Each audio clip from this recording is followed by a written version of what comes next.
Yo, what's going on, everybody? Welcome back to the channel. I am going to be doing a walkthrough slash haul video of my recent lengthy road trip to Chicago and back from New York. Lots of driving and discovering small towns in the country, lots of local comic shops, a couple museums, C2E2 convention weekend, some fun comic book pickups, some fun original art pickups, a few photos here and there. If you want to follow me on Instagram over at Comic Books NYC, which I'm now sharing right here, and I'll go to full screen layout. Starting like a little bit further down my timeline here, you can see a lot of the stuff that I'm kind of going to be walking through on my Instagram feed, so you can sort of get caught up over there. Not going to go through every single little detail of everything on this video, because I'm trying to keep it to an hour or less if possible, but you can get caught up over there, and then we're going to take a look at some other stuff on this video, including the haul. And I'm going to use my Instagram, honestly, to remind myself where I was and when, because it was quite a journey, and there was a lot of driving, 2,000 miles of driving, and I was pretty damn exhausted by the time I got home. So that's the quick summary of what you're about to get into here on this video. We got a few friends here. We got Mikhail. He says, go Kavi, it's tour road trip. Oh, okay, I see what he's doing. Go Kavi, it's your road trip. We're going to YouTube like it's your road trip. I got you. I'm picking up what you're putting down now. All right, we got Jeff Wedding. What's up, Jeff Wedding? Good to see you. We got Ryan, Magic Lasso. I think that's lyrics for my outro song, which I feel like I may have lost the video clip of my outro song. Like, I had that loaded up into my StreamYard for forever, and then when I went into it earlier today, like, I couldn't find it anymore. So I might have to find that again at some point, either during the show or before the next show. Otherwise, we're just gonna have to survive without the outro clip this time. Sorry. We got Ruben. What's up? He's preparing for his trip, but he's coming in anyway. Oh yeah, he's about to head out for a long drive himself. Not as long as the drive I had, but a pretty long one nonetheless. We have D-Runk. I did, it might surprise you to learn this, but no, George D-Runk Comics was a huge part of the good times that I had on this trip. In the Chicago portion of things, with the C2E2 convention and a bunch of my friends in the community all, doing a team up and having a blast at the con. So that was a fun time. Yeah. Right. Yeah. Ruben loves that outro. I don't know. Everybody loves that outro that actually watches my channel, which is like 5 people. So all 5 of you love the channel and love the outro, apparently, which I lost. So I'm gonna have to re-find that or redo it or whatever. But it's fine. It's fine. I'm here. I'm live. If you're watching this on the rewind, which I suspect many of you are going to be doing, please hit the thumbs up button. Hit the subscribe button. Yeah, I don't make a ton of content, but I am here making content today, and on Thursday of this week, the original Art Hour is coming back with my friend Mark, Asian Funk Comics, in the house. He's going to be joining us, so that's going to be fun. And yeah, so 2 videos on the channel this week. So if you do happen to enjoy this content, please hit the subscribe button and thumbs up the video and leave me a comment or whatever, but not about this, because myself, D-Runk Comics, and all the homies I was with had zero to do with all that whatever noise going on at C2E2, which became all controversial. I could care less about that story. I could honestly care less about that story. I could care less about any convention-exclusive variant cover as a collectible. I just don't believe in those. So yeah, that's just my opinion. That's like just my opinion, dude, or whatever the sentence is. So That is what it is. We got Arsenio in the house. What's up, Art Chemist? Good to see you, brother. Exactly, right? We got Steve, Geeks and Drinks. Good to see you, bro.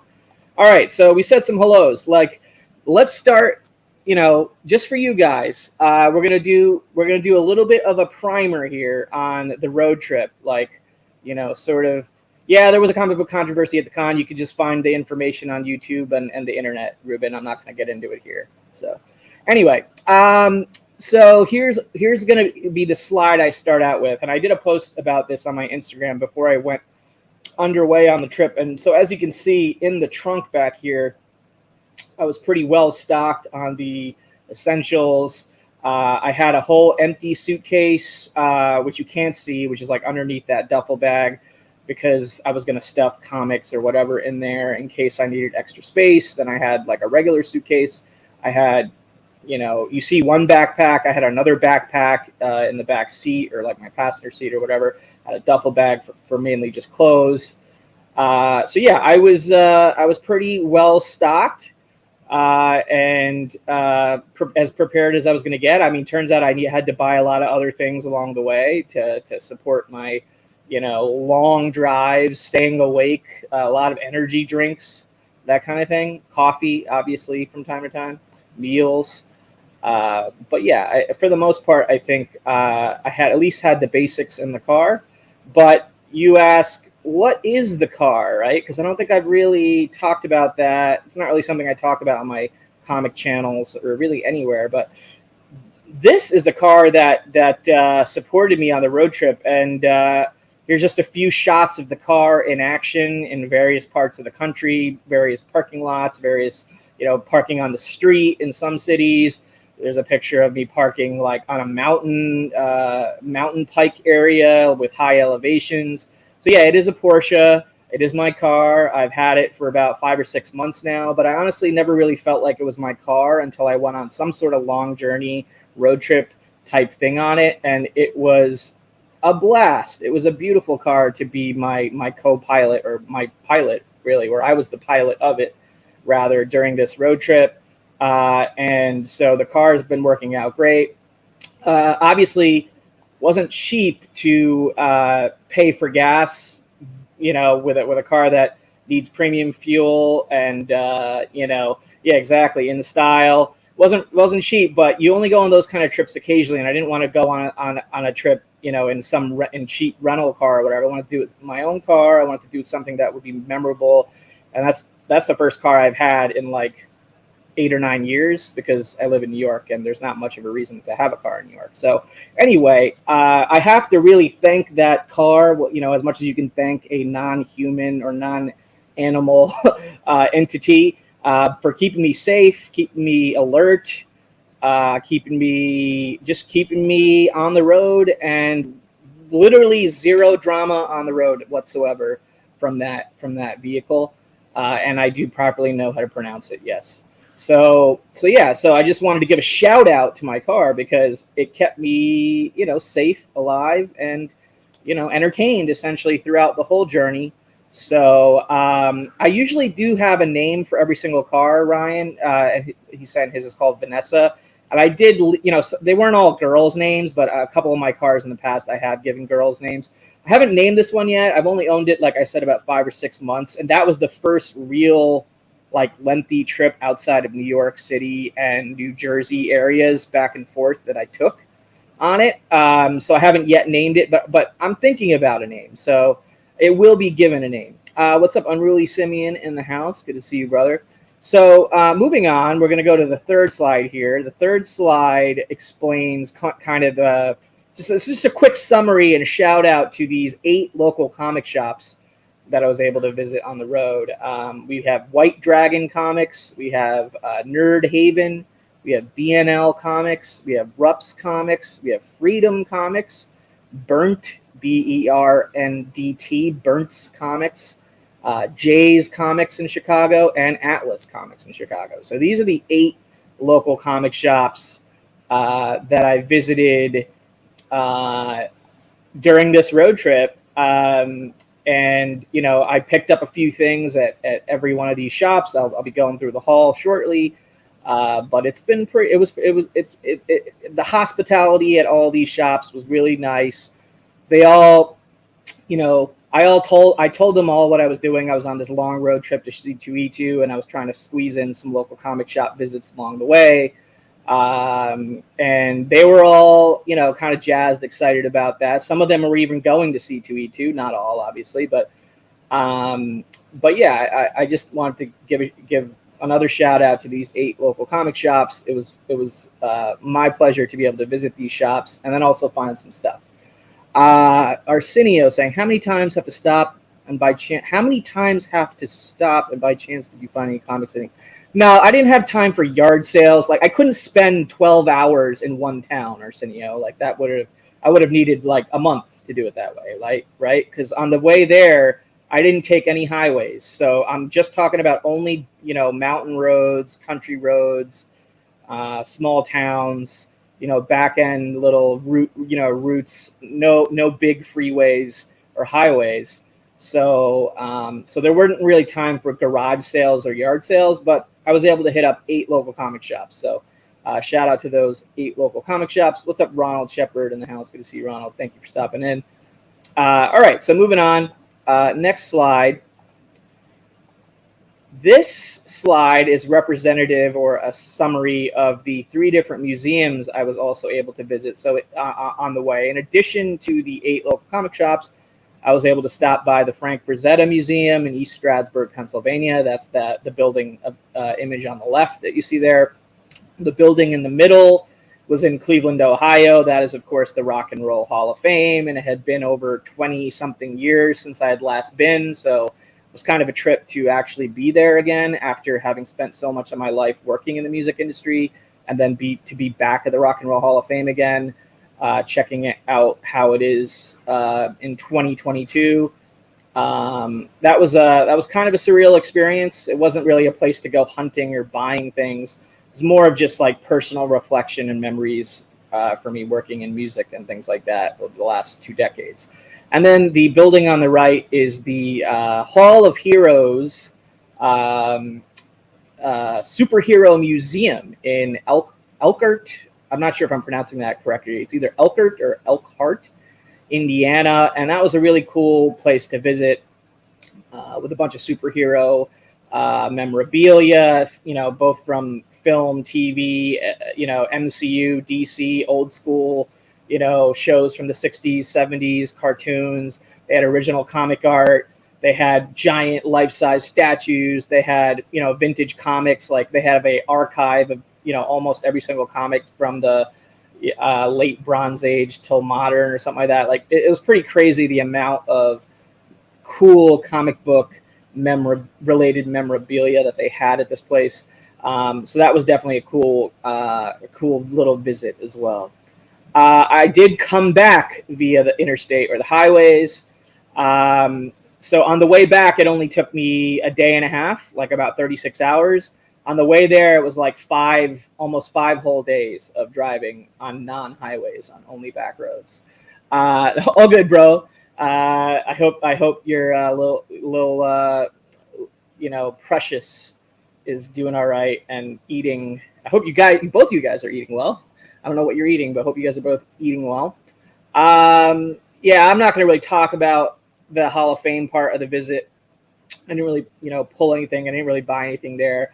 A lot more hip hop was represented there, though. So, I mean, I actually disagree with that completely now. But when I first went over 20 years ago, it was like mainly just felt like the classic rock music Hall of Fame. And now it feels more like the pop, classic rock, modern, edgier stuff, plus hip hop and R&B Hall of Fame. But that probably doesn't fit on one sign. So stick to just calling it the Rock and Roll Hall of Fame, and I'm good. I think that makes sense. All right, and then the final slide here is just representative of C2E2 in general, which was the final destination, I guess, on this road trip, and sort of the ultimate point of going on the road trip was to get to Chicago, go to McCormick, hit up C2E2 really for 4 days, including the day before when I met up with a bunch of friends and had dinners and all this other stuff. Even though it wasn't a convention day, it was still a day where you could sort of hang out with people. So 4 days of that, and this is like one of those kind of panoramic shots that I took with my iPhone from a higher viewpoint of the main convention floor. So it's a pretty sort of lengthy image of the show floor at that time. I don't remember if that was Friday or Saturday or what, but it was a good show, and I had a blast. And I think if you follow me on Instagram, you'll see why. And then you'll also see what I picked up on this video. What's up, Kenny? Comic Head 84 in the house, which was another homie that I got to hang out with. I think I've hung out with Kenny at this point at 3 different comic conventions, if I'm not mistaken. Always fun to see him. So those were the just little bit of summary slides that I wanted to start the video off, sort of just set the stage a little bit. But now we're just going to go chronological order, I think, is what we're going to do as far as the haul. So first shop that I had visited, and I'm going to just go into my Instagram post so you can see on the screen a little bit more details, was this shop called White Dragon Comics. It was located in Tannersville, Pennsylvania, which is up in the Poconos. It was conveniently located somewhat within striking distance of the area around the Frisetta Museum, which is why I decided to hit it up. And it was a little kind of local, smaller shop, mainly focused on new books. You see, I took a bunch of photos. They had a lot of new books, a lot of trades, but they also had a vintage gaming section. They had like a bunch of knickknacks and toys. They had all sorts of like cool posters and swag and things hanging from the wall and the ceiling, like this cool goon thing from Dark Horse. They had a little bit of art and print kind of stuff on the wall and behind the counter, and they had like people's pull lists and all that. What you would expect from a local shop. Sorry, that's a different post. Oops, I'm on the wrong screen here.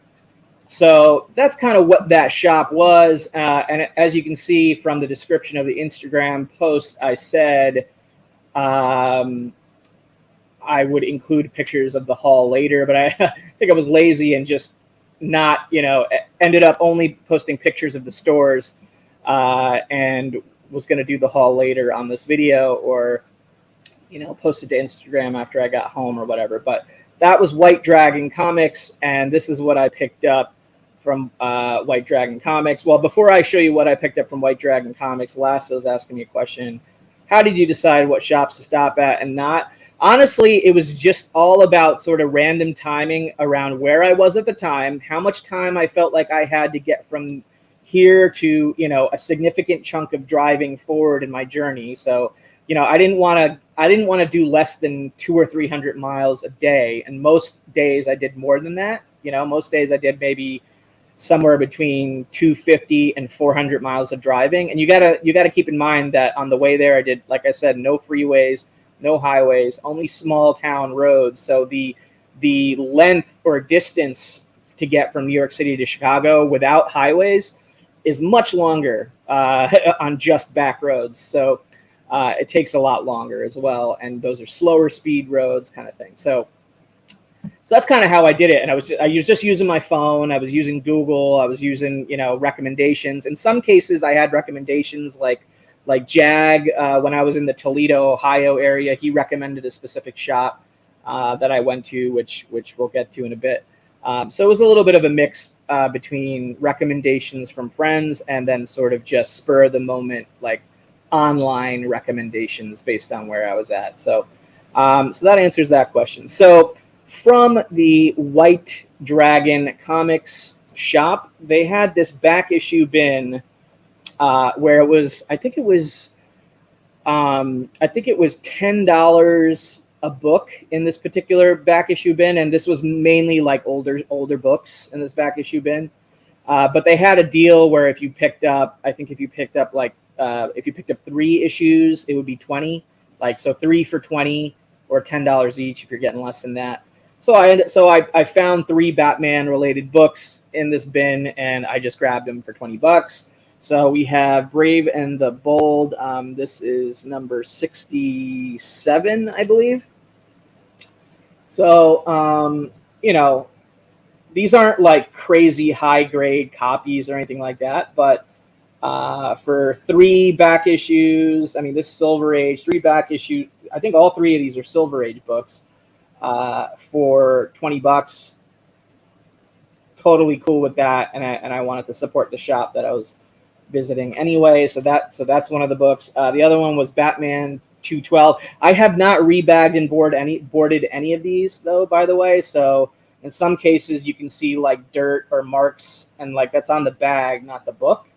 But whatever. Anyway, Batman 212 right there. And then we have Batman. This is one of those giant 64-page issues, 233 as well. So those were the 3 for $20 pickups from White Dragon Comics back issue bins. Now they also had like toys and all sorts of kind of, you know, more smaller items, I guess. So the one smaller item that I picked up from that shop was this Dune House Harkonnen pin. I'll take it out so you can see it. But yeah, I'm a Dune fan, both of the book and the movies. Even the original movie has its charm, like not nearly as good as the modern movie that just dropped more recently. But yeah, there's a House Harkonnen pin, little bit of my Dune fandom, and there's one other Dune related item that I was able to find on this trip, which is cool. Yeah, not bad for $20 on those back issues. And then this shop also did have like a limited number of slabs, and they were willing to play ball with me and come down on their, you know, price, which was a little bit higher than what this book really goes for. But that said, it is a yellow label signature series, but it's not a 9/8, so it's kind of tough. It's in that like area where it's like, depending upon your point of view, it may be worth more or less. Obviously, Claremont's at every single convention, so it's not hard to get his signature, but there is a little bit of a cost to obviously signature series grading. Having, you know, the ability to go to the con to get it signed in the first place, then the CGC fees and all that, and then waiting for grading. So this is a great way for me to quickly pick up the first appearance of Jubilee. Not like I haven't had this comic before, but I've never had it signed by Chris Claremont in a CGC slab yellow label, and nice signature there in silver. So yeah, 9.4. So this is what I picked up from the first comic shop on the road. The House Harkonnen, the 3 back issues, and the first Jubilee signed by Chris Claremont. So I'm going to start just putting things down around me so I can clear space here. But yeah, that was the first comic shop. We're going to go back to the Instagram page. Now, the second thing that I was able to visit, which I think I alluded to a little bit before, was the Frisetta Museum. So I made this post here on my Instagram about it with more pictures and stuff like that, which you can check out if that's something you want to do.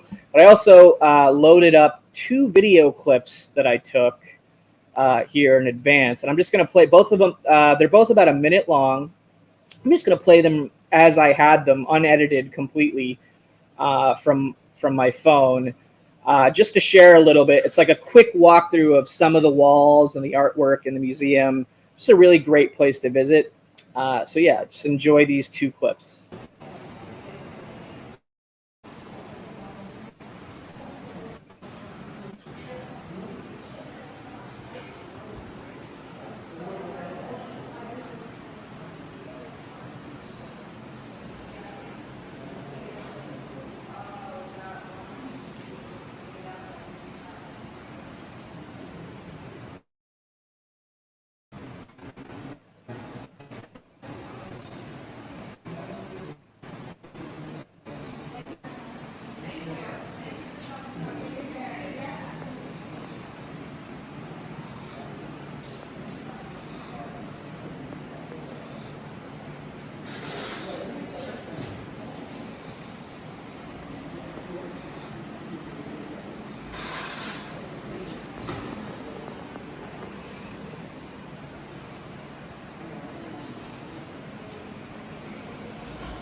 Okay, that was the first clip, and we're going to play the second clip from the Frisetta Museum right now.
All right, cool. Hope you guys enjoyed that. Ruben saying, "Man, I wish you could have stopped on that King Kong cover longer." Yeah, I mean that was brilliant. I mean, the one that I did stop on for a little bit more longer of a pause was the cat girl painting, and that was an original Frisetta. It's one of my favorites. I believe they have over 30 original like painted in there, but there are ones that they have sold over the time, including Egyptian Queen, I believe, to keep the museum and the estate alive. In those cases where they had previously displayed the real work, but they have since sold the work, they display like a reproduction or something instead. But not I wouldn't say there ratio wise there were more originals by far than the reproductions there, and lots of non-painted stuff like the pencil and ink drawings, photography.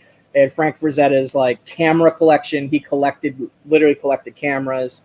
On the weekends there, it's Frank Frisetta Jr., his son, who gives the tours. And I had a blast hanging out with him, talking with him. It was really great to do that. And then I believe on Thursdays and Fridays, the grandson, and his name's escaping me, is the one that kind of hosts the museum and gives the tours and whatnot. And it's open to the public Thursday through Sunday, with that being the split up of the who's hosting at the museum schedule. There's a $15, I believe, donation required. I donated a little bit more than that, and I also picked up some swag and a reproduction of my own to hang in like a bathroom somewhere. There's a gift shop. There's no originals, so no originals for sale. So any of you art people out there that are curious about that, they do not sell original art. They sell prints and posters and all calendars and shirts and hats. As you can see, I got this Frisetta hat. I got this Frisetta trading card set. I did get here. I'm gonna be careful. Like I said, I did get a what you would call a reproduction. So it's like a fancy print, basically, of his. This is a pretty famous work of his called "Escape on Venus," right? So it's basically a fancy print, not original artwork, but it's in a nice frame. And because it's a print and not real art, I don't have to worry about it getting messed up, obviously, and I could hang it in places that is exposed to sunlight or moisture and all that. So I think that would be a cool one for the bathroom, but I'm not sure yet. Right, it's just cool to have. And it was another way for me to donate more to the museum as well, in addition to just the basic entry donation fee. What's up, Ruben Nieves in the house? We got 2 Rubens in the chat. More Rubens, the merrier. So that was basically the Frisetta Museum experience. I highly encourage anybody who has the chance to do so to visit up there in East Stroudsburg, Pennsylvania, up in the Poconos. It's like in this really kind of like remote kind of. It's easy to just drive right past it and not realize it's there, and then you have to like turn in and then take these like really narrow kind of streets and then follow the sign and everything. So it's a bit of a thing to figure out, but it was definitely worth the time to visit. What's up, Black Swamp Comics, aka Jag? I'm not sure if we are supposed to call you that anymore, but it was awesome meeting you, and thank you for the Freedom Comics suggestion, which we'll be showing a little bit of stuff from later. We got the Jackson Roykirk in the house. Thank you, brother, for stopping in. Good to see everybody. So back to the trip in chronological order. Where were we next? Okay, we just left the Frisetta Museum. The next place that I hit up as far as a shop was this place called Nerd Haven in Lock Haven, Pennsylvania, which was located sort of adjacent to the Susquehanna riverbank. So honestly, I thought this was going to be a comic shop, but then when I got there, it turns out it's more of a video game, like retro video game and vintage card shop. Or not vintage card shop, like Magic the Gathering and Pokemon and that kind of stuff as far as cards. So, not the normal type of place I go to, but I do collect some retro games and I love playing video games.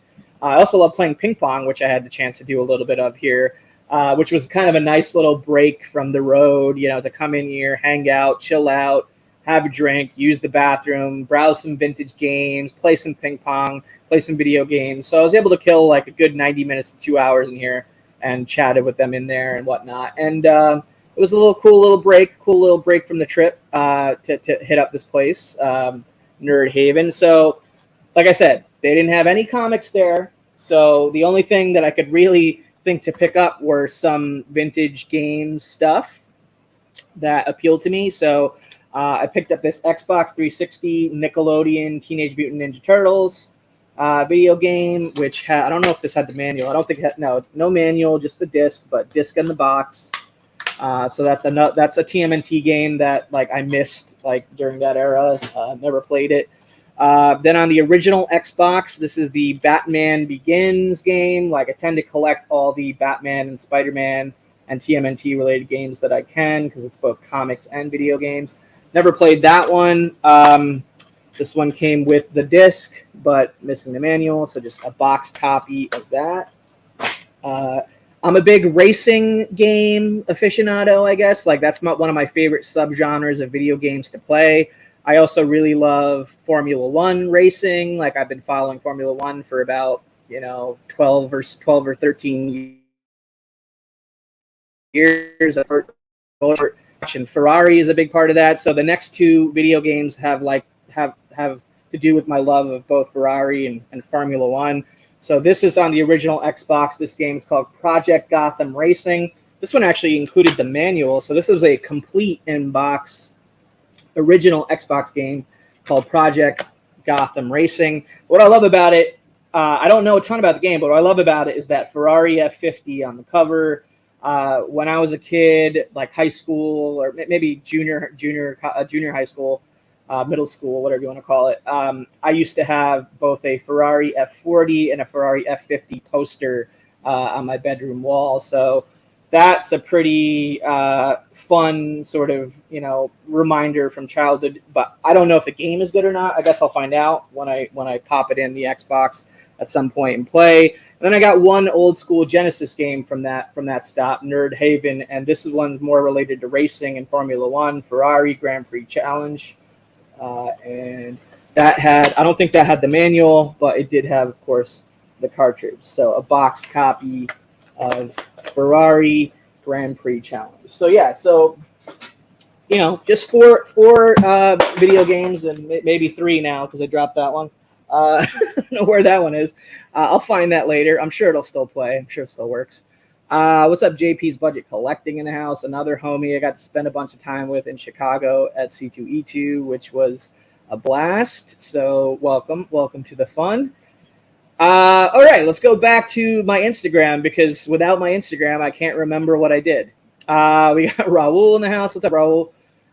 So next, after Nerd Haven. So we covered the beginning of the trip, White Dragon, Frisetta Museum, Nerd Haven.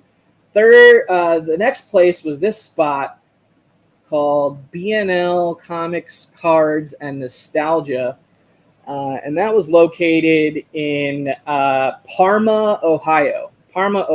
So I'm going to go cycle through some of these photos here. As you can see, this place is very old school, like super old school, countless back issue bin after back issue bin after back issue bin. Lots of wall books, as you can see, lots of raw wall books, like not a single slab to be found here that I could tell. But pretty cool that they had so many raw keys and so many raw back issue bins. This is the kind of spot you can really sort of dig around for a long time if you have the time. I didn't have a ton of time, but I did find a couple things. I think I found 2 books at this place. Let me get back on the camera here. Let me see if I can remember this off the top of my head. Yes. Okay. So this was the haul from BNL Comics in Parma, Ohio. So this is TMNT issue number 43 from the original Mirage Studios TMNT run. Now, I have this book in my collection already, but this is what is essentially a condition upgrade for this issue. I think the one I already had in that short box is not quite as nice as this copy. So I was like, okay, I've run into this in the wild, if you will. So I'm going to just do a condition upgrade on this issue in the run, and I will move on the other issue in some fashion. So that was, kind of more of a low key pickup. And then this, I really need to put this in a nice Mylar or whatever, But this was a book that I had actually never seen in the wild. It's a atomic age or late golden age, whatever you prefer to call it, book from Charlton Publishing. And this was also kind of alluding back to my love of race cars and motorsports and stuff like that, but it's much more old school. This one covers the Indianapolis 500, but I think way back in the 50s. Anyway, it's Hot Rods and Racing Cars #1. So yeah, I'd actually never seen this before, and it's old Grand Prix Indy cars from the 50s and 50s designs. Anyway, represented there on the cover. Off the top of my head, I forgot the cover artist. Probably should have looked that up before the show, but whatever. If anybody else knows who the cover artist is in the chat, chime in. But anyway, kind of book that I'm never really looking for, but I just bumped into it and it made sense. And the owner was really cool, and he worked with me, and I made an offer, and he accepted the offer pretty quickly. He opened the book for me, let me inspect the pages, the conditions. It's about a VG, but this book's 70 plus years old, so pretty cool find for me and for the stuff that I'm into right there. And that was it. I think that's just 2 books. That's all I picked up from that shop. So we can move on to the next stop on the journey. Going back to Instagram here. So the next stop on the journey was RUPPS Comics. This is RUPPS Comics. Now these guys are pretty big time as far as setting up at cons and stuff like that. They had recently gotten back from SDCC in San Diego, where they were set up.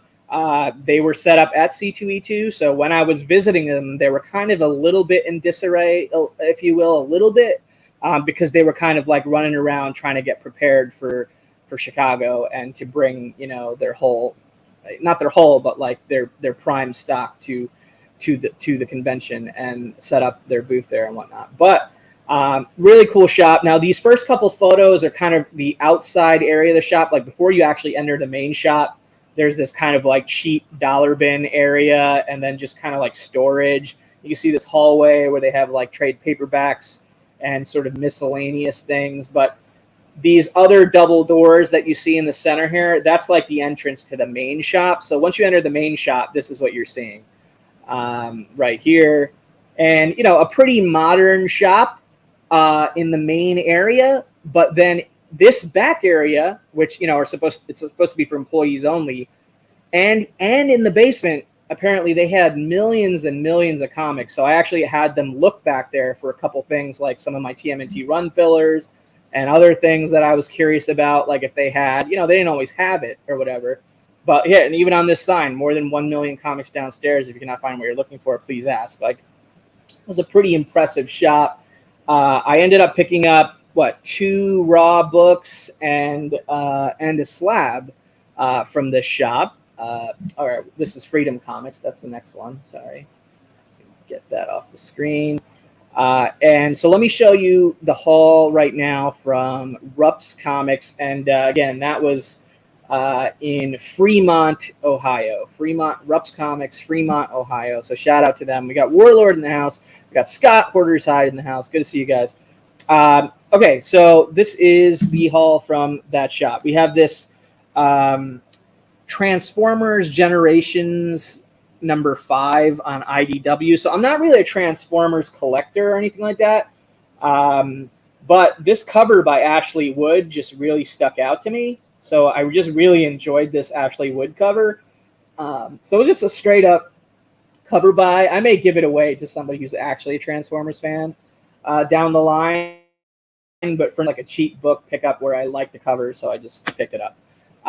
And then I also picked up this giant size Spider-Man and Doc Savage in decent condition, nothing you know, it's not gradable or not grade worthy, but you know, a pretty cool giant size Spider-Man back pickup. So just two low key back issue pickups, and then the slab that I picked up from RUPPS was the Star Wars Knights of the Old Republic number 31, Dark Horse 9.8 white pages, and that is the first appearance of Darth Malak, which I was first exposed to that character in the Knights of the Old Republic video game on Xbox. So, which is a classic and a game that I recently replayed through the whole game on Nintendo Switch when they released it.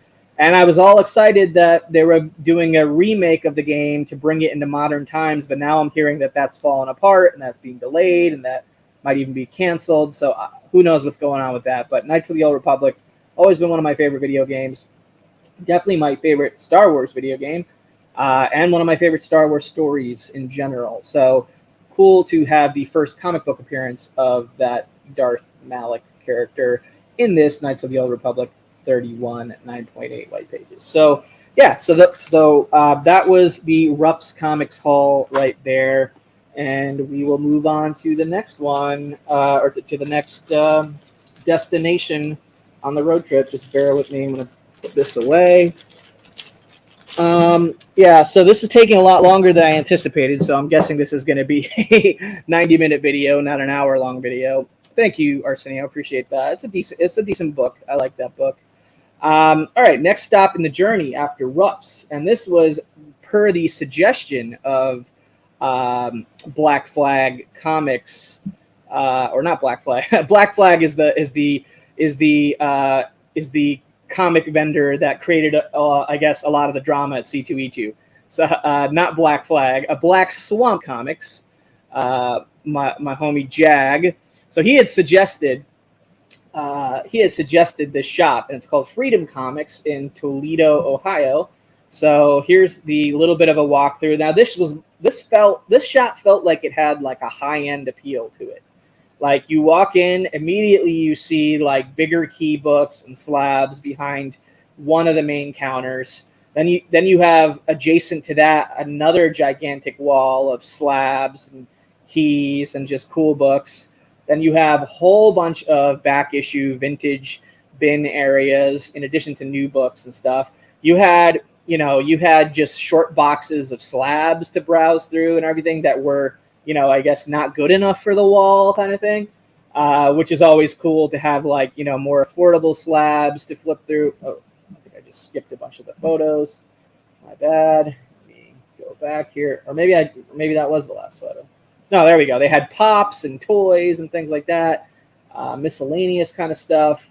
Like I said, tons of back issue bins to go through, and other kind of swag, like this cool Darth Vader and family calendar kind of thing right here, just chilling on the counter. So, and more slabs on the wall. So, like, this is definitely the kind of shop that you can just get lost in for a long time. So I was glad to be able to stop by there, check it out for a bit. So what did I pick up there? I only picked up 2 books there, to my knowledge, unless I'm forgetting a book. Yeah, no, just 2 books. So this was a pure, straight-up cover buy. I had never even heard of the title. It's called Vampverse #1. I don't know if this is a store exclusive. I honestly don't even know who the cover artist is yet because I have not had time to research it. But how gorgeous is that cover? Like, how noir-y, dark, and beautiful is that cover? I don't know who the cover artist is, so don't expect me to have the information. But the book is Vampverse or Vampyverse. I'm not entirely sure.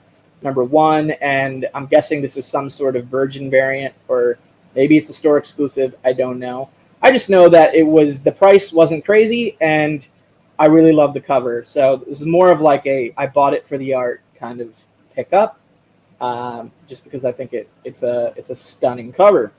And then I did pick up a slab. They had a whole bunch of like signature series books there, including ones with remarks on it. And this one has a remark on it. Let me get the plastic off so you can see it better. So this is Harley Quinn number 75, DC Comics, and this is the Freedom Comics store exclusive. So the cover artist name is Aunt Lucia. So that's the cover artist, and this is the Freedom Comics store exclusive version of Harley Quinn number 75 from DC Comics, released in 2020. But right here you see the big Joker remark on the cover, which was sketched by the cover artist. So you got Harley, you got Punchline, and then you have a pretty large Joker remark there.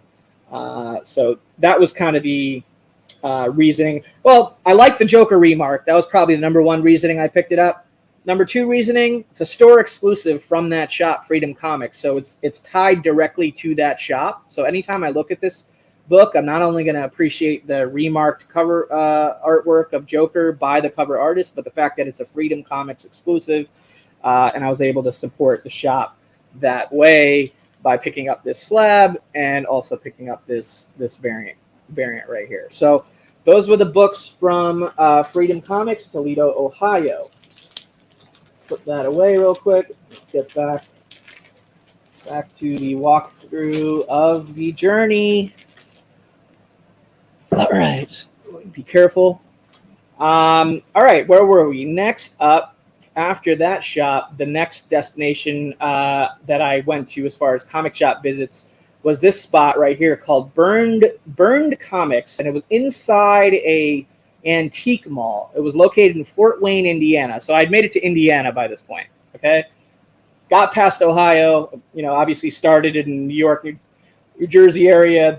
Drove through Pennsylvania. Took a few days in Pennsylvania. Drove through Ohio. Took a few days in Ohio. Finally got to Indiana. Stayed in Fort Wayne. Checked out that area for a bit, and then hit up this comic shop called Burnt Comics, which was located inside of the Vintage Treasures Antique Mall in Fort Wayne.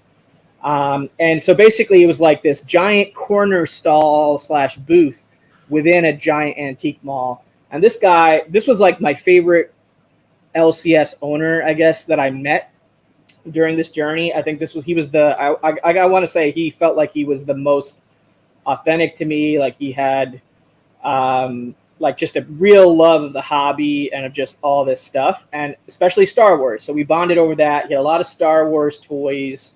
I didn't buy any of the Star Wars toys because that wasn't really my goal.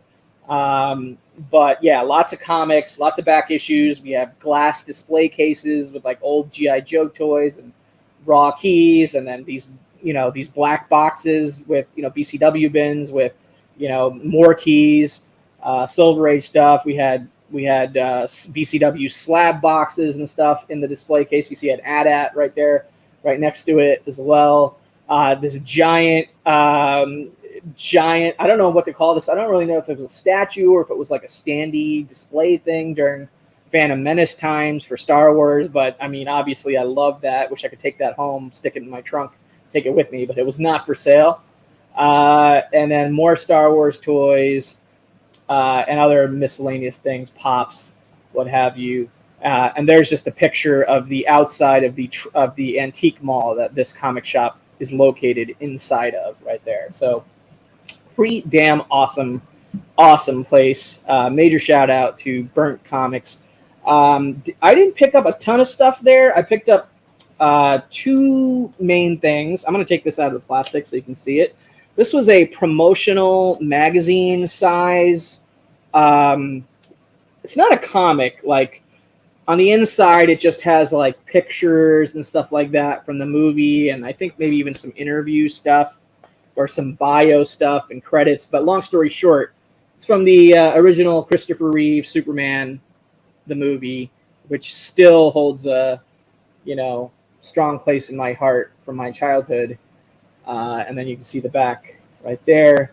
And for what this is and how old it is and how, ratty of a bag it was kept in and everything, like it actually is in surprisingly decent condition. I know nothing about it from a collecting standpoint, but it was just too cool and nostalgic for me to pass up, and it wasn't a lot of money. So that's what that's the raw book that I picked up. Yeah, right. Yeah, it does kind of look like something you would have ordered at the weekly book fair thing when in elementary school. that's a good frame of reference for it, I would say, for sure. I don't know that for a fact what it was, but it's still pretty cool, especially if you're into the original Richard Donner, Christopher Reeves Superman the movie.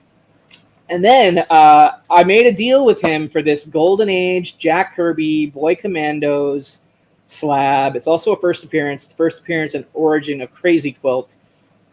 And it's just a cool, like, low-key Jack Kirby Golden Age covers from 1946. And so very, very early Boy Commandos. So this is a CBCS graded 5.0 off-white to white Boy Commandos number 15 with a Jack Kirby cover on it.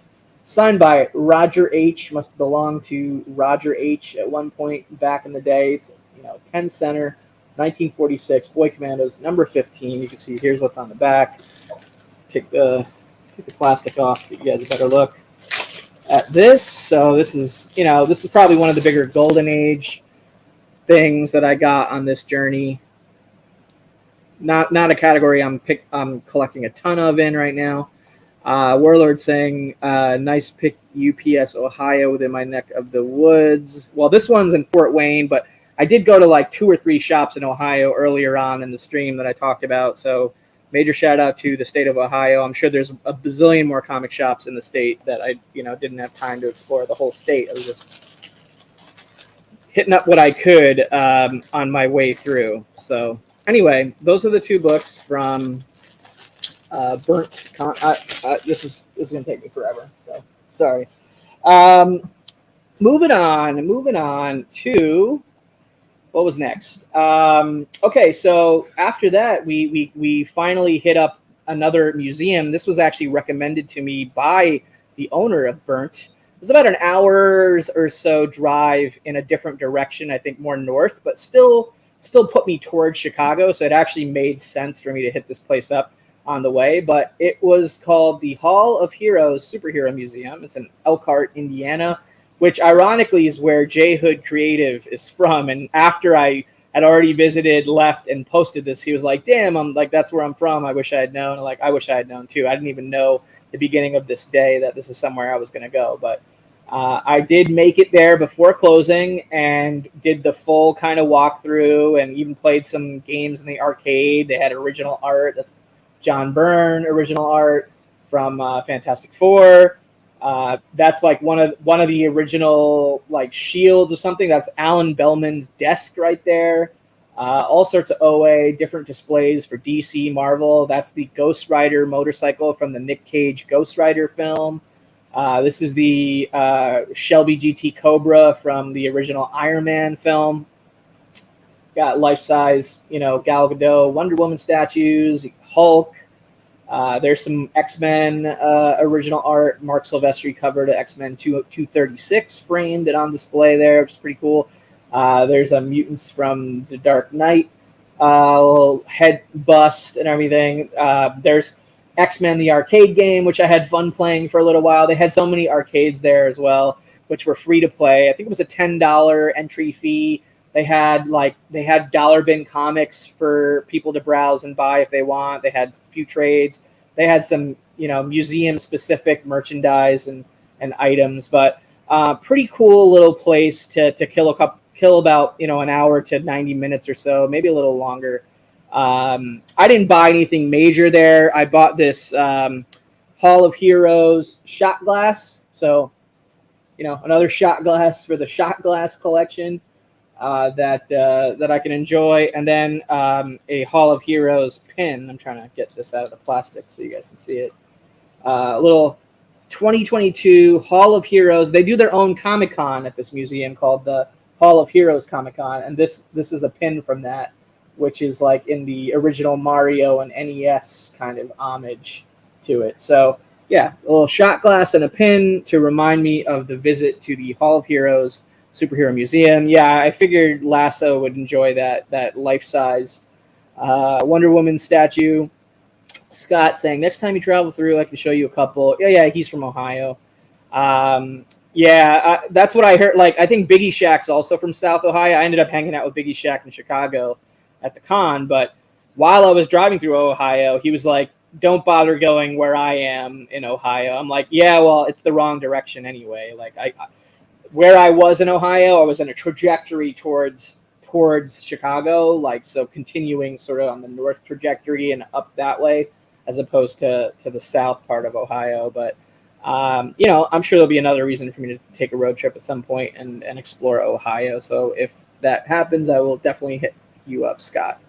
Okay, moving on. So now we finally got to the Chicago area. And one of the shops that my buddy Jimmy the Geek Aficionado had recommended is this shop right here. It was called Jay's Comics in Third Lake / Grays Lake, Illinois. So thank you, Jimmy, for the suggestion. As you can see from the outside, you know, it was kind of built into this, like, I guess little plaza with, like, you know, the comic shop, a pizza shop, and like one other shop, forget what it was. But huge, like, floor space as far as, like, you know, the ability to, like, sort of feel like you have a good amount of space to walk around and browse, which I really appreciated. It wasn't cramped at all. This little corner over here, this little back issue corner, was actually the original location. So this was like this was the whole store at one point, and then they expanded and took over the you know, they combined the retail space next to it and made it one much bigger store. But as you can see, lots of back issues. They had the, you know, the glass counter type stuff where you had bigger keys and stuff. You had slabs as well for bigger books, that kind of stuff. You know, DC Independence, that kind of stuff. Blah blah blah blah blah. More stores. I mean, more modern slabs, things like that. That's what we found. So Scott's saying he's way south. I'm south central. You could hit some in the P area and west of Columbus. Yeah, I ended up not going towards Pittsburgh. I originally thought that after the Poconos that, like, I would hit my trajectory towards Pittsburgh, but it just didn't quite align up with where I needed to get to in Cleveland, Ohio. It would have set me back a day, so therefore I didn't go to the Pittsburgh area directly. Warlord says I went there when I was in Chicago. Too nice place. Yeah, stacks of boba helmets around the aisles. You did find some massive stores, not really home. I wouldn't say massive. I would say probably good size. And I would say some of these are hole in the walls, honestly, but especially the first couple, like White Dragon Comics and maybe BNL Comics. Although BNL, it was kind of like a hole in the wall, but like the good kind of hole in the wall. But the rest of them were definitely, I felt like, bigger, medium-sized stores, clean, efficient, good stock, good inventory, that kind of thing. So that was Jay's. And then the next and final comic shop, which was in, like, Chicago proper, like North Chicago proper. And this was also a suggestion by Jimmy the Geek Aficionado. He actually met up with me at this shop, and we hunted together, and we had a good time hanging out in this shop. It was definitely sort of old shop mixed with some just, like, oddities, I would say. Like, they had things in here that are, like, kind of weird pulps and things like that. Definitely had wall books, keys. They had some counter books, lots of back issue bins. They had magazines. There's Jimmy right there showing me the front. So that was pretty cool. And I only picked up 2 books, and luckily I did from that shop, and luckily I didn't actually have to pay for them. Oh, actually, you know what? Before we even talk about the haul of that shop, I totally skipped past the haul that the haul I had at this shop right here, Jay's. So let me get back onto the how do I get on the solo layout? Yeah, there we go.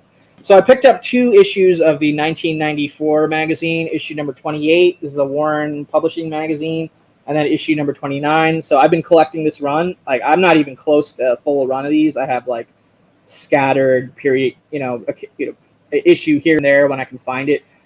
This title started as 1984 and then went on to 1994.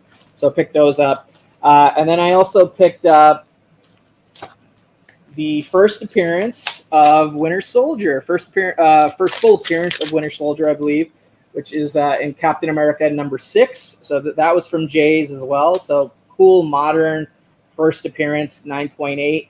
They had it priced really fairly at $50 below the last sold, which for me, that's like the fairest. That's the fair price that you put on a book like this, a key book, to buy it in a comic shop, on site. So I thought that was more than fair. So I didn't even bother haggling beyond that. I probably could have, but I wanted to sort of be respectful of the price that they had, which was a very fair price. So 9.8, Captain America #6, first appearance of Winter Soldier, Steve Epting cover. So happy to finally get that key. Whether I keep that long term, like I'm not really a Winter Soldier collector per se, but I did see some value in that. Might be a future flip, but might keep it just for the memory of that shop as part of this whole trip. And then we are going to go back to the shop that Jimmy showed me, which was Atlas. So I found 2 Marvel Super Special magazines, which is not, I'm not trying to collect a full run, but I like to get the ones. Yeah, Marcus, what's up, Marcus? He's like giving me the flipper sign. I didn't see this question before. What music was played in the car during the road trip? All sorts, man. Like I did make a driving playlist, or like I guess you could call it a driving playlist, like songs that keep my energy and focus level high if I need that sort of extra boost or pick me up while, driving lengthy periods of time. But I only had to put that playlist on a couple times, like when I was really feeling kind of tired and maybe like an hour away from like I need to stop somewhere, maybe 2 hours away I need to stop somewhere. But other than that specifically, which I haven't shared that playlist anywhere or anything, but other than that specifically, I listen to all sorts of my own personal playlists and just random albums, some podcasts and stuff as well to like kind of give me a little bit of storytelling and stuff, not just music the whole time. And honestly, I just like the sound of my exhaust and the engine of the car I was driving, which is a nice car. So no Limp Bizkit was involved. Sorry to that. Sorry to disappoint. Kenneth Bird in the house. Good to see you, Kenneth. All right, so found 2 issues of Marvel Super Special at this final shop, Atlas Comics. Close Encounters, issue #3 is the Close Encounters of the Third Kind Super Special adaptation. I think that's a Bob Larkin cover. Don't quote me on that, but I think it's a Bob Larkin cover. Close Encounters of the Third Kind. Always been a fan of that Spielberg film. So that's Marvel Super Special issue #3. And then I also found Marvel Super Special issue #36, which is like the first Dune in comics. Bill Sienkiewicz cover. Like I said, my second piece of Dune swag on this trip. I got this House Harkonnen pin at the first shop, and then at the 8th shop, I found the last thing I got was this Dune thing. And I gotta say thank you again to my friend Jimmy, the Geek Aficionado, who not only recommended this shop, met up with me there, hung out with me there, and obviously I would hang out with him at the con as well, but he picked up these books I brought them to the counter and he just added them to his stack, and he basically A-okayed me these 2 Marvel Super Special issues. So that was really nice of him. And yeah, I guess I was really on like a magazine kick with all these magazines. Like I even left one of the magazines out at the first shop. I picked up a heavy metal. This is I think more of a modern heavy metal, not like vintage. But anyway, I didn't back and board that one. But yeah, a bunch of magazines were found on this trip, which is interesting. So I think that gets us caught up all the way to the point where we are now at C2E2. So I'm not going to go like individually through all these posts and talk about everything, but I will just share a few images. Like this is from like right after I entered the convention on the first day, like literally within minutes of entering, like all these pictures were taken for this first post because I just wanted to get, sort of the layout. Obviously, you see me with artists, you see me with community members. So like I said, You see me with the Comic Connect people having dinner, which was really a blast on Saturday night. Went to this amazing Italian restaurant. So just a lot of good times that you can follow all that stuff on my Instagram in great detail if you care. But we're just going to start with the haul of C2E2. So let me go full screen. So we're going to start with some prints because I don't scan prints. So I'm just going to kind of like wing it with the portfolio. So shout out to Jeff Wedding, who I think was in the chat, or I don't know if he's in the chat anymore, but he was in the chat earlier. But he had mentioned to try and stop by his friends, Joe Caroni and Ashley. I'm hoping I'm pronouncing this right. Briengo. Anyway, Joe. This is one of Joe's pieces. These are prints, not original art. So just prints. But awesome Mandalorian print right there by Joe. Really dig that. This is probably my favorite of the prints that I was able to pick up. This is by Ashley. This is Hera Syndulla from Star Wars Rebels. Have hope. Join the rebellion. They threw in this this smaller one for free right here with Stormtroopers. It says Unite. And then here's another one from Rebels with Sabine and Chopper. That was also done by Ashley. So yeah, some cool prints. And then later on, Mirka Andolfo, because I bought a bunch of original art from her, she threw in a bunch of free stuff for me, including this Superman Lobo print that she signed. And this was like a limited to 100 print by her as well. And then she also threw in another freebie since I bought original art from her, which was this Mirka Andolfo yearly art book, which has a limited print run. I don't know how many copies. Essential Sequential prints this, I believe, or puts this together with comic sketch art. I don't know exactly who does what with that, but anyway, of course, she signed it and threw that in for me as well because I supported with buying some original artwork. Okay, so trying to like look around my desk to see if I missed anything in the lead up to comic books and original artwork at C2E2. I don't think so. I think we're on track here, so hopefully I'll be able to get through this last section. Scott saying he loves to hear the sound of his Mustang at the top down. Sometimes don't even turn. Yeah, exactly. I love listening to the sound of the engines or the exhaust note, like the exhaust tones. In cars that I drive as well. So I'm not always listening to music or always listening to the radio or podcasts or whatever when I'm driving, because I just enjoy the natural sounds of driving as well. Yeah, so thanks again, Jeff, for recommending that pair. They were really cool, really nice to me, and they gave me extra freebies because of you. And that was a cool thing that they did. So all right, comic books and original artwork at C2E2.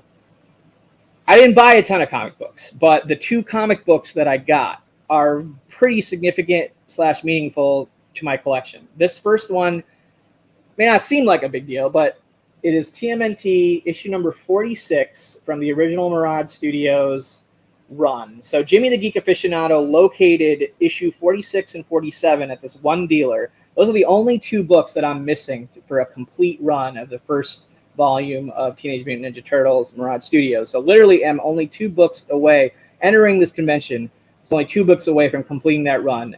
All throughout the trip on the way there, I was looking for these 2 issues. Didn't find them at any of the comic shops. Thought maybe I would find these 2 issues at C2E2. All 3 days, I really had no luck finding these 2 issues. But there was this one dealer that Jimmy found that had both. He overpriced issue 47 just so much that I couldn't really make that work and complete the run at C2E2, which is a little bit of a disappointment, but I was at least able to make a good deal on this for issue 46. So now I am just 1 book away from completing that run, which has taken me a couple years to put together that run, really since C2E2 2020. So where I got the first print of number 1, which is like the hardest book to get in that run. So it's been kind of a 2-year journey putting together this run, and I'm only 1 book away. So major accomplishment. once I find that, copy of issue 47 that I can live with. But here's issue 46. Glad to have that. And then on Sunday, the last day, which I believe you can see here in some of my posts from the convention right here, my friends over at the Reese's Rare Comic Shop guys always hook me up with sort of fair pricing, because they know I'm going to be buying a big book. It's not like, I'm buying a run filler here. This is a major Golden Age, high grade key book that, that I didn't think I would run into at this convention in this condition with an opportunity to purchase it, but turns out I did. So I was happy that that happened. And here, I'll take it out of the plastic so you can appreciate it in all its glory, but it is a banger of a comic.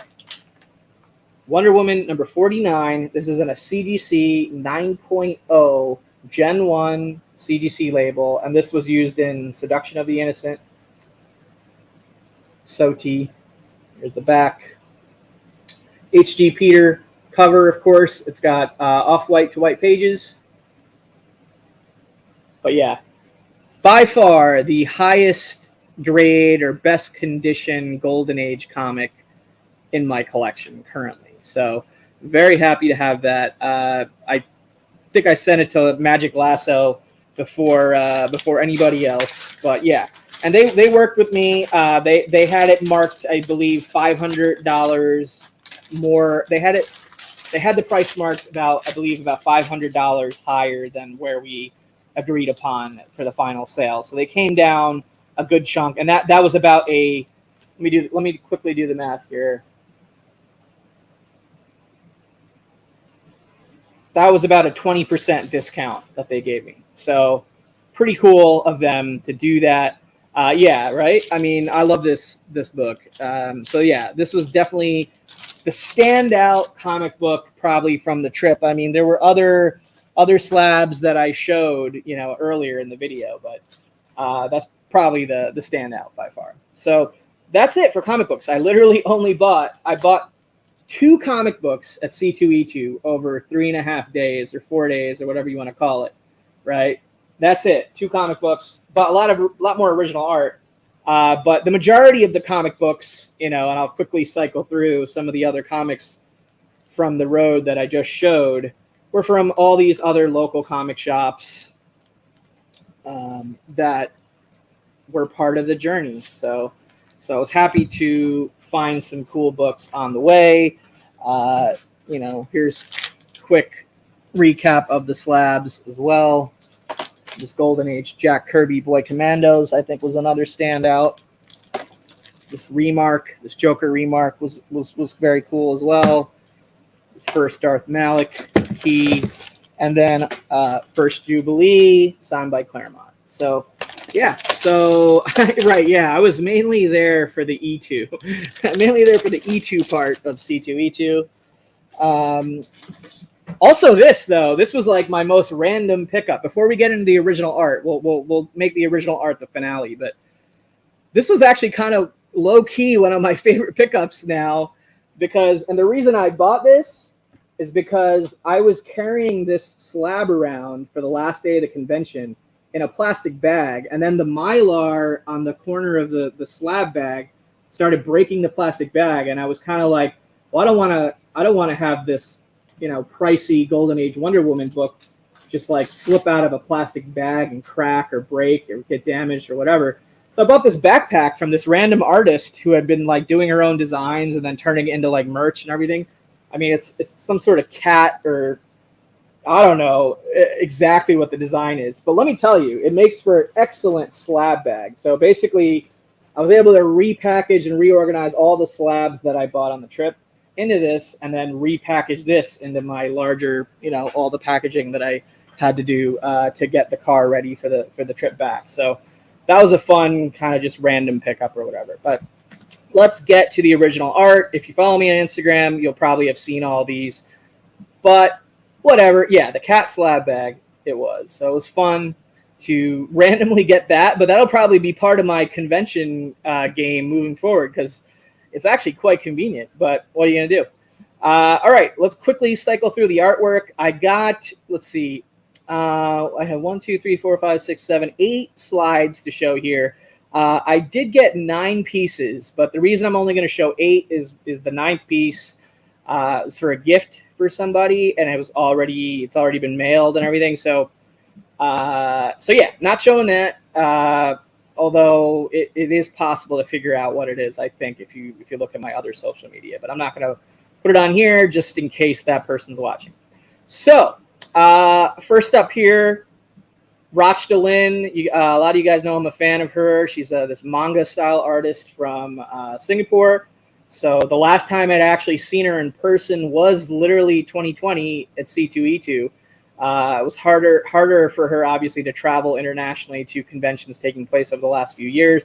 But I had bought several other pieces from her remotely that had to be shipped from Singapore. So this is my 8th piece, I believe, in my collection by this artist. And it was a Death of the Endless commission. I was really happy with the way that it turned out. Really no complaints. What's up, Mark? Marcus is thanking me in advance for the package that I sent him. Yeah, 8 is enough. I think 8'll do for now. You know, I've got Comic Art Con next weekend, which I'm hoping to make. I've got New York Comic Con in October, and I've got Baltimore Comic Con in October. So I still have a good chunk of convention season here to go to buy artwork at potentially, or comics at potentially. So we shall see how those go. But yeah, happy with this Death of the Endless commission by Rachta. This piece is a Darth Maul illustration by Stephanie Lavaud. She's a French illustrator on the Kirby's comic art roster. I believe she's pretty new to being repped by them and hasn't really done a ton of like published stuff like interiors or any of that, or even covers to my knowledge. More of an illustration artist, at least for now. But I mean, if she's doing this cool stuff for Darth Maul on an illustration, you know, maybe she will get cover work someday. We'll see. But anyway, really happy with this piece. She was great, very personable, charming. Her rates are super reasonable also for at the show commissions.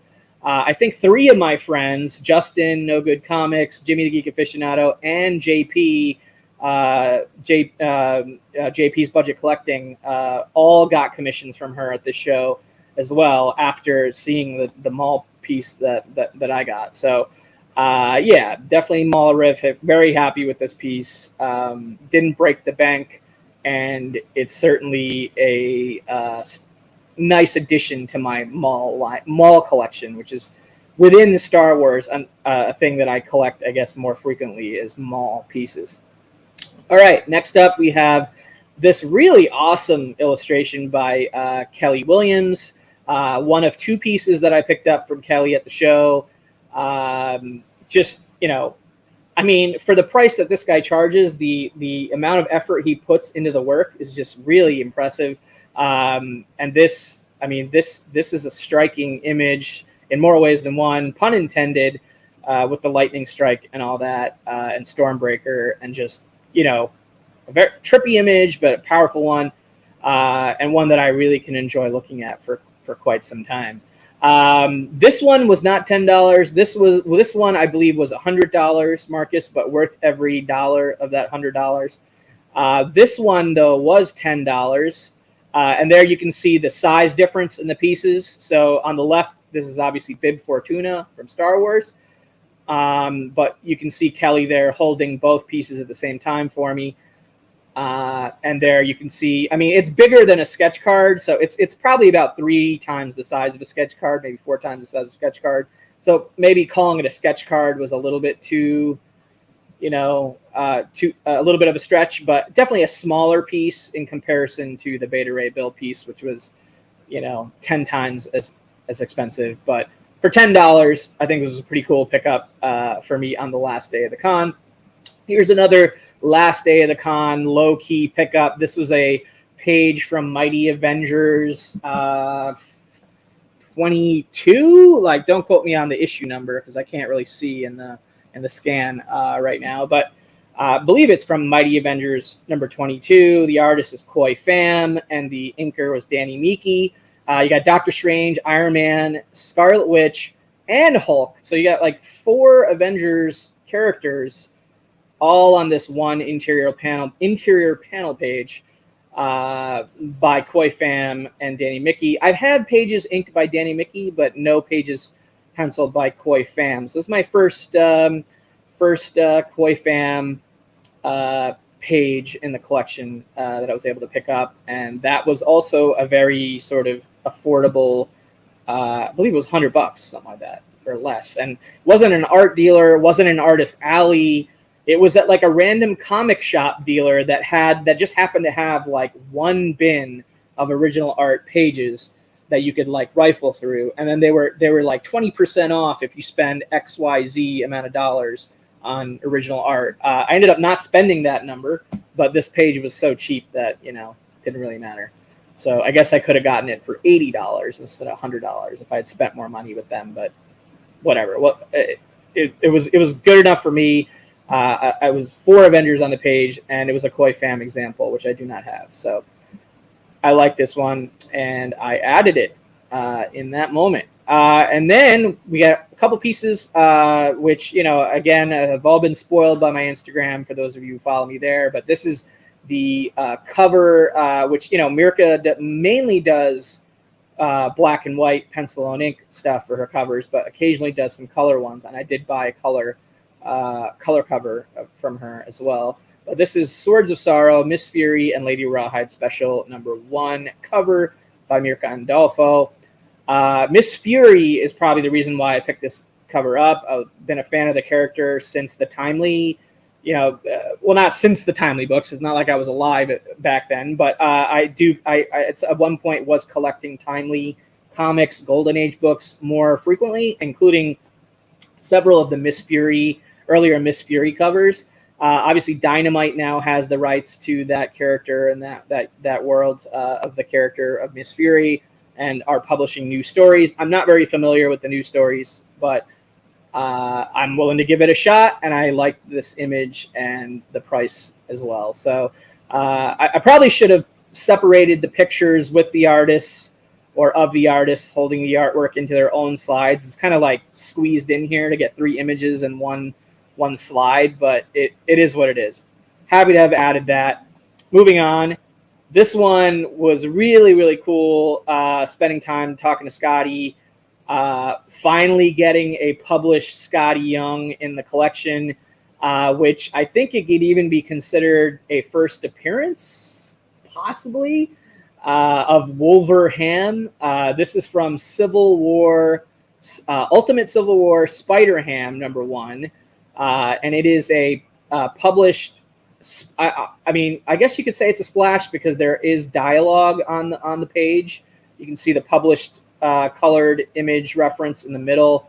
So I guess you can call it a splash page, but I also just kind of call it a pinup in a way, because in this particular issue, like the story kind of like changes from page to page, where like every page is done by a different artist, I believe, at least for the second half of the book. Maybe the first half of the book is done by the same artist, which wasn't Scotty. But anyway, this was a really cool, funny piece, and I was happy to add it. You can see Wolverham basically cleaning up, after having, essentially taken Spider-Ham apart, and is having a little Spider-Ham barbecue right there. So awesome piece, awesome artist, awesome guy, Scotty Young. Great experience, both talking to him and purchasing artwork from him. So that was very, very cool. And then probably the I don't know, the biggest quote unquote, I hate like comparing these as far as like, their importance or their level of attractiveness as pieces of art or covers. But this is a banger. Superman vs. Lobo #3, fully colored piece, cover, all art done by Mirka Andolfo on this, and then you see me with her and the piece over there on the right, as well as the final digital cover example. Some slight alteration to the colors done digitally for printing, but I'm happy with that as far as the published owner of the published cover, which you can see on the left, and then the final cover on the right after the after it was printed in DC Black Label oversized prestige format. So super happy to have picked up that. So yeah, so that was the original art portion. We got this done in almost 90 minutes, not quite 90 minutes. I definitely do not have time to go through a recap of all that, so I apologize if anybody's here late, but there's always the rewind that you can watch if you're interested in checking out the full haul. That's it. That's not much else to say. I wanted to say real quickly, this Thursday on this channel at 6:30 p.m. Eastern, we're going to have my friend Mark, Asian Funk Comics, on the channel, and we're going to be bringing back the original Art Hour show. I think that's episode 37 of the original show, and episode 47 if you count all the side shows that we've done. So we're almost approaching 50 episodes of original Art Hour in some shape or fashion. I know it's been a while since I've done one. I've had all sorts of stuff going on, family-wise and career-wise, and just not as much time lately to dedicate. I don't have to explain it to people who do shows on YouTube, but even, doing any kind of show takes a lot of time and effort. Doing an original Art Hour episodes takes like 6 to 7, maybe 8 hours sometimes of prep work, creating slides, going back and forth with your guests, figuring out exactly how the show is gonna roll. And in this case, Mark sent me like 40 something scans, so I had to, put a few hours into creating the slides and the experience we're gonna see now on the show. So really excited about doing that show and hopping on the original Art Hour once again with a friend in the hobby that has been, primarily a comic book guy, but over the last year or so has really gotten the art bug quite a bit, quite strongly. And he's been collecting a lot of original art, animation cells, some sketch covers. So yeah, it should be fun to see him talk about and share his original comic art collection with all of us on Thursday night. So if you're around Thursday night, please come join us on that. Thank you guys for hanging out in the chat. Lasso, Marcus, Jeff. I should do a show about nothing. Yeah, if you missed it last night on Ruben the Collector's channel, there was a show about nothing with me, Jeff, Ruben, and Aranga, and it was quite a good time. Exactly, right? Just make a show about nothing. That really should be my whole content strategy, is all shows about nothing on my own time whenever I can do it with no planning or prep work whatsoever. But then maybe only 5 people would watch my show instead of 10 people. So what are you going to do? All right, guys. Thank you for hanging out. If you're watching on the rewind, hit that subscribe button, thumbs up, comment, blah, blah, blah, blah, blah, blah, blah. No outro. Bye.